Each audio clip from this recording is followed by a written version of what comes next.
এই মুহূর্তে নওগাঁর মাতাজি হাটে আছেন সহকর্মী এমআর রকি, সরাসরি যাচ্ছে তার কাছে। রকি। দরজায় করা নাড়ছে ঈদ, কোরবানি ঈদ।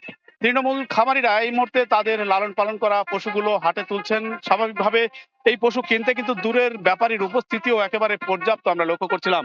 দুপুরের পর থেকে একটা জমজমাট কারবার, এবং এই মুহূর্তে হাটে ক্রেতা বিক্রেতার এই সরব উপস্থিতিতে দরদাম হাঁকা হচ্ছে। আসলে প্রান্তিক খামারিরা তাদের কাঙ্ক্ষিত দরের জন্য আসলে একটা প্রত্যাশা করছেন। অন্যদিকে যারা ব্যাপারী তারাও কিছুটা দর করছেন।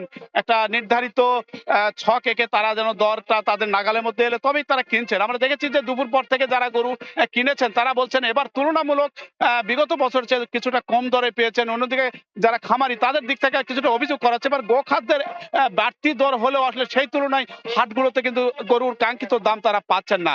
সব মিলিয়ে পরস্পর বিরোধী এরকম বক্তব্য রয়েছে। তবে আমরা দেখেছি যে প্রায় ৮০,০০০ থেকে ১ লাখ বা ১.৫ লাখ টাকার গরু কেনাবেচা হয়েছে। বেশিরভাগ গরু দরের জায়গাটায় আমরা দেখছিলাম যে আসলে ৩৫ বা ৩২,০০০ টাকা মন, এরকম একটি হিসেব কষে এখানে গরু কিনছেন। তবে দৃষ্টিনন্দন যেসব গরু রয়েছে, বিশেষ করে দেখতে যেন ভালো শিং, কালার, এই গরুগুলোর দরের জায়গাটায় কিন্তু একটু বাড়তি তারা হাঁকছেন। এবং এখানকার আমরা বাজার ব্যবস্থাপনায় দেখেছি যে এই অঞ্চলের যে বড় একটি কারবার হয়ে থাকে গরুর, বিশেষ করে পশু কেনাবেচা, এই হাটে আজকে কিন্তু এই অঞ্চলের সর্বোচ্চ পরিমাণে গরুর উপস্থিতি আমরা লক্ষ্য করছি।